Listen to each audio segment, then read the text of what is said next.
मी देवेंद्र सरिता गंगाधरराव फडणवीस ईश्वर साक्ष शपथ घेतो की महाराष्ट्र को आखिरकार एक मुख्यमंत्री और दो दो उप मुख्यमंत्री मिल गए। देवेंद्र सरिता गंगाधरराव फडणवीस ने तीसरी बार मुख्यमंत्री पद की शपथ ली है, तो इसके पीछे उनकी अथक मेहनत और कुशल रणनीति का भी योगदान है। फडणवीस साफ सुथरी छवि के अपेक्षाकृत युवा नेता हैं।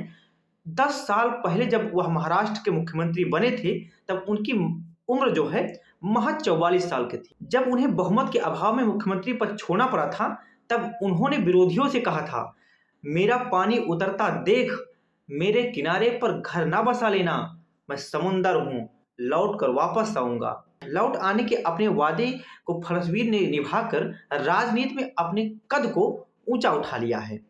महज 22 साल की उम्र में पार्षद बने और 27 साल की उम्र में नागपुर के मेयर बनकर सियासी जीवन शुरू करने वाले 54 वर्षीय फडणवीस की एक बड़ी खूबी है कि वह अपनी पार्टी के बेहद अनुशासित सिपाही हैं।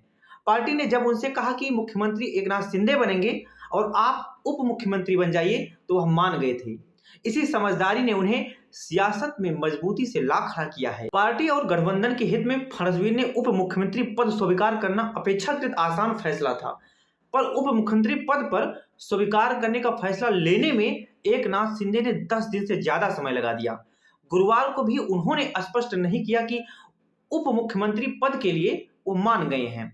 शुक्रवार सुबह जब यह सूचना स्पष्ट हुई कि फडणवीस मुख्यमंत्री और अजीत पवार व एकनाथ शिंदे उप मुख्यमंत्री बनेंगे, विधानसभा चुनाव के नतीजे 23 नवंबर को आए, पर उसके 11 दिन तक सत्ता में साझेदारी तय करने की जैसी प्रकार से लंबी कवायद चली, वह अपने आप में एक प्रकार से बड़ी मिसाल है।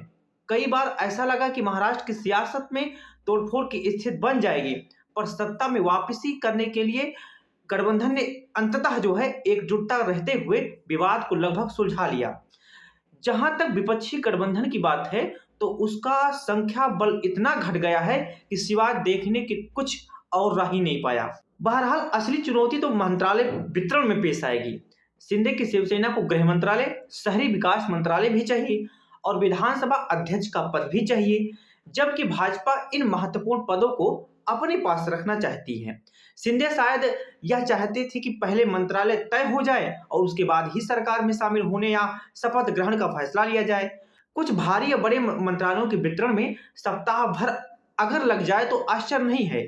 झारखंड जैसे अपेक्षाकृत सरल राज्य में भी मंत्रिमंडल गठन में गठबंधन के दबाव की वजह से देरी हुई। ऐसे में जटिल राज्य महाराष्ट्र में मंत्रिमंडल विवाद आगामी दिनों में बना रहेगा, तो यह प्रकार से आश्चर्य भी नहीं है। मजबूत गठबंधनों में जब विभिन्न दलों के बीच बराबरी का व्यवहार होगा, तो विभाग वितरण में परेशानी ही होगी। गठबंधन में हर एक दल को अपनी अपनी ताकत के अनुरूप आचरण करना चाहिए, पर ऐसा हर बार संभव नहीं होता। छोटा दल भी अधिकतम पद और शक्ति लेना चाहता है, यही सियासत है, और इसे जो बड़ा राजनीतिक दल साथ लेता है, वह सहजता से सत्ता में कायम रहता है। खैर, महाराष्ट्र और देश को तभी फायदा है जब फडणवीस सरकार राज्य के विकास में तेजी लाएगी।